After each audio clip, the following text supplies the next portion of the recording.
My mother-in-law takes her time calling emergency services because she said I was faking it, but she can fake being dead when the hospital bill and lawsuit arrive. I just got back from the hospital after my husband's mother did something extremely stupid and borderline malicious. This lovely mother-in-law in her late 50s completely ruined things and sent me to the hospital recently. She and I are like water and oil. Her hatred comes from the fact that I don't do much housework and don't cook every meal for my husband. That is the only reason for her hatred, and it's not even because I don't want to, there is a reason for it. My husband is the one who cooks most of the time, and we have a cleaning lady who comes twice a week. I try to do small tasks at home while I work from home, but most of it is handled by my husband and the cleaning lady. My mother-in-law is very old-fashioned and hates that I live my life like this. She's always saying that I'm lazy and that I just waste my husband's money because I want to be a trophy wife. Well, my husband and I are quite comfortable financially, so it's not like we can't afford a housekeeper. Also, I work and contribute money, even if it's not as much as my husband. And I don't do much housework or cook all the meals of the day because I have a medical condition that makes it impossible for me to function fully like a normal person. I should mention here that I have postural orthostatic tachycardia syndrome.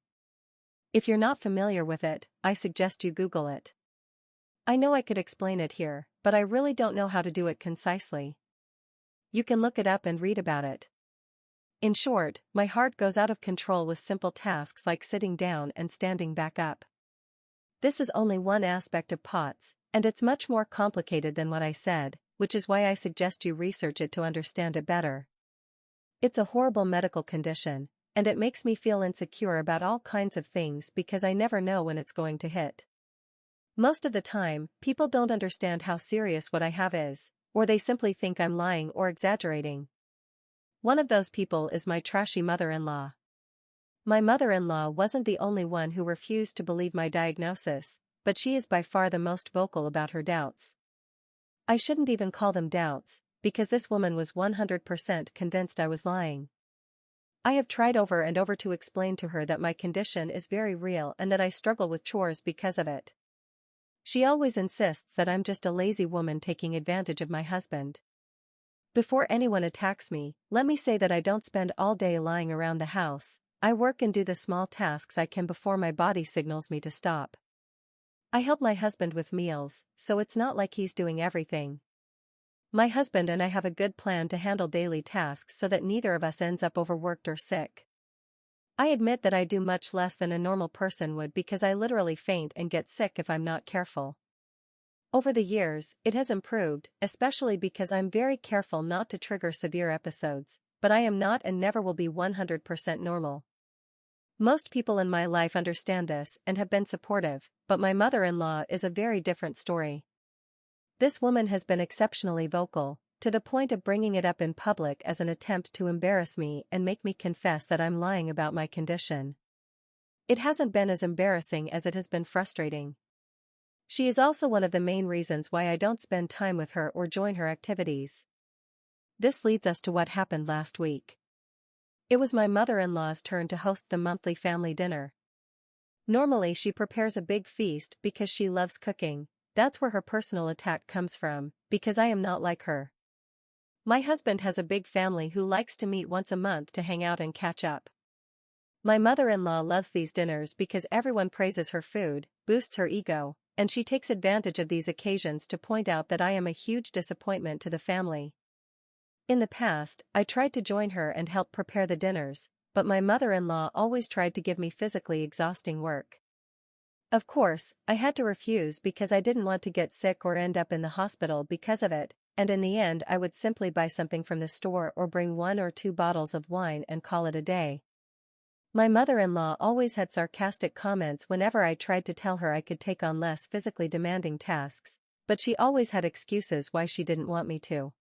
Contrary to what she thinks, I actually don't like being useless, so I try to help in whatever ways I can.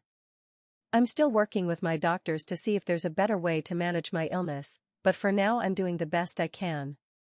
I always feel guilty for not being able to help people with more physical tasks, so it's not like I enjoy not having to work. Most of the family understands. We also host family dinners at our house, but the food is made with Catherine, our cleaning lady. Only my mother-in-law complains about that. She thinks I'm saving myself work and that I just don't appreciate the family. She's tried to get people to agree with her and even suggested that I'm disrespecting the family by not making everything from scratch. Nobody actually listens to her, but that doesn't seem to discourage her in the slightest. Before you ask, yes, I attend these events because I like being with the rest of the family. I'm not going to let one rotten apple isolate me. This time she threw a huge tantrum because I wasn't helping her and shamed me for only bringing store-bought items while she practically made the candles from scratch. I was fed up with her nonsense and decided to help her this time. It was my decision, and I admit I wanted to help her as much as my body allowed. I figured that once she saw how my body reacts to certain physical tasks and how difficult it is for me to even remain standing when my symptoms start, she would finally understand. With these innocent thoughts in mind, I agreed to help my mother-in-law prepare the big family dinner. I made it clear that I wouldn't be able to help once my symptoms intensified. She just kept telling me I'd be fine and to focus on showing up and doing some work. So that's what I did. I went to her house to help her. It was cooking she wanted help with.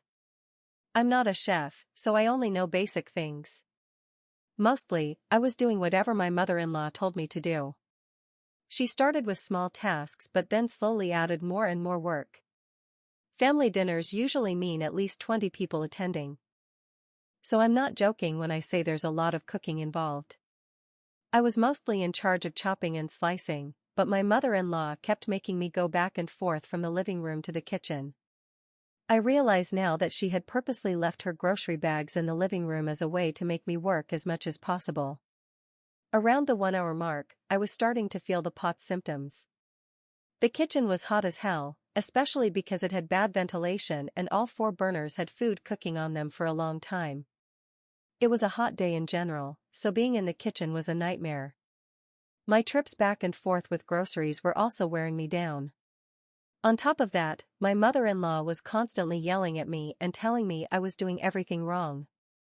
The exact details of what happened are a little blurry because I was probably already starting to have brain fog when I dropped a water bottle while trying to open it, and my mother-in-law started yelling at me. I realized I was shaking and about to faint, so I did what I normally do and slowly sat down. I was overwhelmed and just told my mother-in-law that I needed to rest for a bit or I would pass out. I don't remember or didn't hear what my mother-in-law was saying, but she was blatantly screaming and looked furious. At that point, I was simply scared because she was being aggressive. People with PTSD know that stress and anxiety in situations like that are a recipe for disaster. I was too unwell to make my mother-in-law stop yelling, but I did ask her to stop once or twice, or at least I think I did.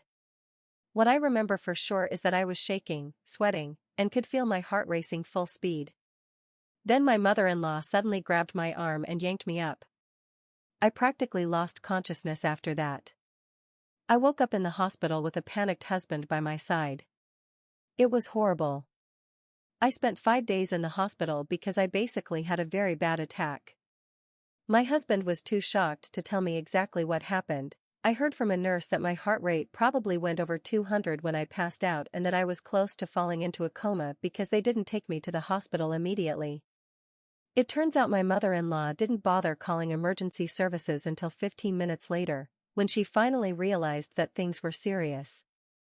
It's truly a miracle that I got away with it this time.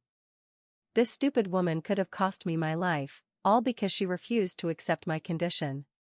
She didn't believe me even when I fainted right in front of her. I don't know about you, but this is outright insanity to me. She literally waited 15 minutes before calling 911. She panicked and told this to the paramedics, so I'm not assuming anything. My mother-in-law actually didn't call my husband until another 15 minutes later because she was scared of what he would say. Keep in mind he is my only medical power of attorney here because my family lives in another state. All of this left me speechless. My mother-in-law was not allowed to visit me in the hospital because I didn't want her there. She's not allowed to visit me at home because I can't get past what she did. Everyone basically knows I had a bad episode while at my mother-in-law's house. My mother-in-law should have been embarrassed enough to give a space and apologize.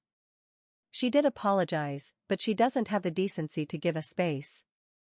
I don't know about my husband, but my mother-in-law has been constantly leaving me messages and voice notes. It's just her crying and saying she's sorry, backtracking hard and saying she's sorry and that she isn't a trained professional. So she couldn't help me much. Suddenly now she's worried about me and says she's willing to learn everything about POTS and wants to help me avoid having episodes like this in the future. She also says she'll cover all my medical bills because she feels terrible about what happened. So yes, she has apologized, but I don't feel like forgiving her. If anything, I'm halfway considering suing her, because she was aggressive with me. I had bruises on my arm from how hard she grabbed me while trying to pull me up. The hospital has everything documented. I'm being informed that I can press charges against my mother-in-law if I want to, and I probably should at least file a police report. I think my mother-in-law is very aware of this, because my late father-in-law was a police officer. I have a feeling this is why she's now backpedaling and begging for forgiveness. She's even checking in on me every day as if we were best friends and all that. She showed up at our house, but my husband managed to get her to leave somehow. I've been put on bed rest for at least this week, so all I do is lie in bed. Unfortunately, this also means I've missed a lot of work. I'm not sure if my mother-in-law is actually going to cover my medical bills. I hope she does, because there is no way I can pay everything with my own money. Besides, I think she needs to give me some kind of compensation for my lost work. Her antics have cost me a lot, and I don't think I should be the one responsible for paying for it. Honestly, I don't care if she stays in my life or not, but I'm pretty sure a lot of dynamics will change if I take legal action against her. On top of that, I'm not in the best physical or mental state right now, and I'm not sure I want the added stress of a lawsuit. I really haven't talked to my husband about this yet, so I don't know what he'd say. I know my friends and family would immediately jump in and tell me to go for the jugular. They've been telling me that even without me bringing up a lawsuit. But again, they're my friends and family, and I'd like to have some perspective on this. I wish I could add more information, but I've written a lot already and I'm running low on energy, so this is all. Please feel free to weigh in and help this poor bedridden woman. Edit. Okay, some of you are being a little accusatory now and I don't like it. You're confused about why I decided to put myself in such a dangerous situation. Well, I wasn't trying to do that. I just thought I could show my mother-in-law what happens when I do physical work, just to prove that I'm not a lazy liar. She never saw me when I crash, she usually sees me when I'm normal. I naively thought my mother-in-law would change her mind once she saw firsthand how bad I get. Maybe I was stupid or naive, but I really didn't think it would go this far. I'm not delusional enough to put myself in extreme danger just to prove a point. I know how to manage my symptoms, so I thought I wouldn't have an extreme episode. I also didn't think my mother-in-law would escalate things even further. I tried to prevent the escalation by sitting down and catching my breath. I would have tried to slowly make my way to the couch to lie down or maybe get help from my mother-in-law to do it. But seriously, I would have been fine if my mother-in-law had just let me rest for a bit. Her actions were what made me have this bad episode. To be very honest, the last time I had an episode this bad was when I was finishing high school. Since then, I've been scared enough to avoid doing anything that could aggravate my condition, especially when symptoms appear. My husband has been extremely understanding and always does his best to make sure I recover as quickly as possible. I know some of you have doubts about him being helpful, or about him not setting boundaries with his mother. I realize now that I didn't include enough details about my husband in the post. In reality, he is a very supportive and responsible man who tells his mom to stop whenever he can. It's just that my mother-in-law is stubborn and doesn't care what my husband says.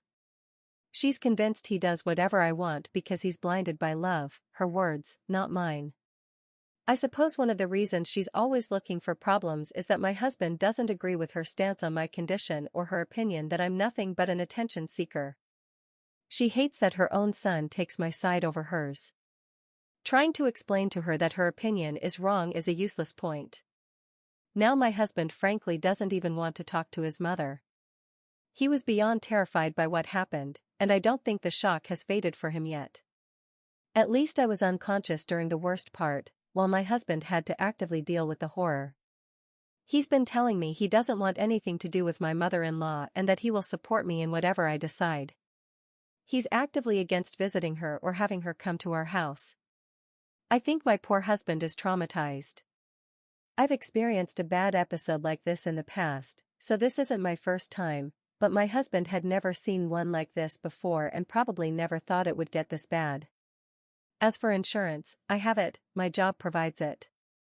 But like many insurance plans, it doesn't cover everything.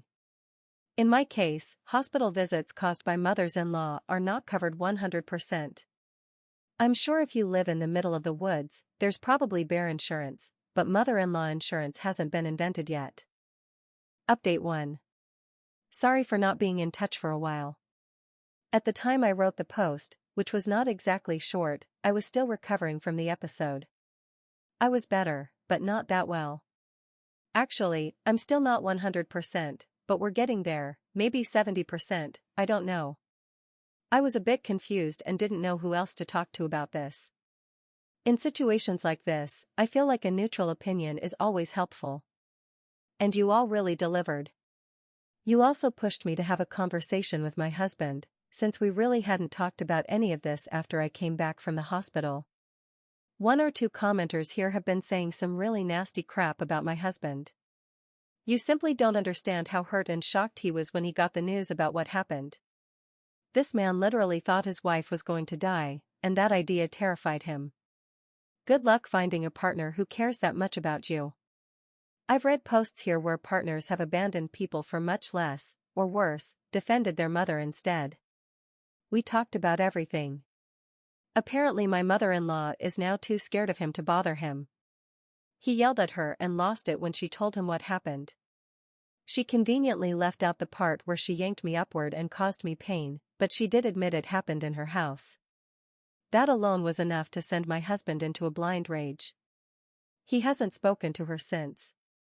I guess that's another reason why my mother-in-law has been desperate to fix things. Anyway, after talking things out, my husband and I decided to move forward and file a lawsuit. A police report was made as well. I took all your advice and pressed charges. It wasn't very difficult, because thanks to the paramedics and the hospital, there was a lot documented. I wasn't sure my mother-in-law would actually pay my medical bills, so I figured a lawsuit would be the best option. My husband fully agreed. He's the one who said we need to go absolutely no contact with my mother-in-law for the foreseeable future, and maybe forever. He's firm that he doesn't want her in our lives, and I wholeheartedly agree. We're talking to a lawyer now, and he says we have a decent chance of winning if this goes to trial. I know it's wishful thinking on my part, but I'd prefer if we could just reach a settlement outside of court. I really don't want to drag this out, even though I know it's the right thing to do. I'm going to focus on my recovery now and let my husband handle things. If anything changes, I'll let you know. Update 2. Just a small update about the situation. It seems my mother-in-law didn't learn her lesson at all.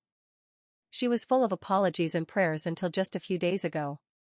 I probably didn't mention in the previous update that my mother-in-law had been begging me to drop the lawsuit and let things go. She wanted to talk and was pleading for us to meet her. We were not going to give in, and frankly neither of us wanted to listen to her nonsense. So we ignored her and just waited for the police and the courts to do their job. You'd think my mother-in-law would have learned and quietly accepted the consequences. Nope. No such luck.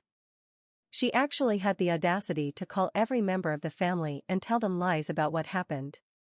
However, my husband and I had already called everyone beforehand to tell the truth. You know what's worse than lying? Lying to people who already know the truth and listening to them think you are the liar. In other words, it wasn't good. She told everyone that I had an episode while helping her, and that since it happened in her house, my husband and I were trying to blame her and squeeze money out of her. Yes, this is what she told everyone, but she sold that story well, even though people already knew she was lying like crazy. It was my husband's grandmother, who is around 75, who called us first. Wow, she was furious with my mother-in-law after hearing what happened. The grandmother actually lost her sister-in-law due to medical negligence just a year ago, they were extremely close, and she was outraged at my mother-in-law. My mother-in-law's behavior struck her as extremely troubling, so now she basically hates her. Lucky for my mother-in-law, the grandmother is a sweet and lovely woman, otherwise she would have said a few things to her face. But she's also the kind of person that, once she hates you, it's as if you're dead to her. My mother-in-law really thought she could spin lies about what happened and use the family to pressure me. The joke's on her, because everyone was on my side, and she was just wasting oxygen telling the story. Only one aunt took her side and sent me some text saying that I had set a trap for my poor mother-in-law. Well, if that was a trap, then I must be very good at it, because I managed to get my mother-in-law to make things worse all by herself, with her lack of help and refusal to call emergency services. Aunt blocked. Problem solved. The rest acted like normal people, seeing the seriousness of the situation and forming their own judgment. As for my mother-in-law, I'd assume the dinners at her house are a thing of the past, but if they continue, at least we won't be going. I think several other family members feel the same way now, one of them being the grandmother. I've tried to get along with this woman for years, because up until now it was only verbal nastiness. But this got way too big to let it slide. My mother-in-law will have to face the consequences of her actions, and there's no way I'm changing my mind. Even the family agrees with the lawsuit, they think it's appropriate for what happened. The lawsuit is doing just fine, being well fed and cared for by my lawyer so it can grow strong and healthy and bite my mother-in-law right in the butt. Just to clarify, my mother-in-law is not going to jail, but the assault charge will be on her record. For now, practically everyone has stopped talking to her, and every attempt she makes ends with family members scolding or yelling at her. On the bright side, since she's busy running around trying to get the family on her side, she has forgotten to bother us, so peace reigns here. I don't know if things will escalate or calm down after this, but I'll definitely keep you all updated. Update 3. It's been a minute since I was last on Reddit, I'm really sorry for the delay. It's not like there were many comments asking for updates, so I figured I'd take my sweet time. I focused on recovering and getting back to work because I have bills to pay, and I didn't want to get fired. I'm happy to say I'm much better now and almost fully healed. The post is still up, of course. Anyway, thank you for the well wishes. I think they really helped, that's exactly why I decided to make this update. Now, what happened? Well, I was praying we wouldn't have to actually go to court, but thankfully my mother-in-law ended up agreeing to a settlement out of court. She didn't want to lose money on lawyers. We discussed everything with attorneys present, and I got a reasonable settlement. She was surprisingly cooperative during the process and didn't cause problems. I guess being kicked out and isolated made her learn her lesson. It also helped that she's now in serious financial trouble because of her actions. The grandmother warned me and my husband that it was likely my mother-in-law would take out a mortgage on her house just to pay the compensation. She just didn't want us to be too shocked when it happened. Not surprising, my mother-in-law is the spend now, think later type, which is how she liked to make her huge meals. She has no income, so she basically lived off my late father-in-law's life insurance. Apparently, she has no emergency fund and laughable savings.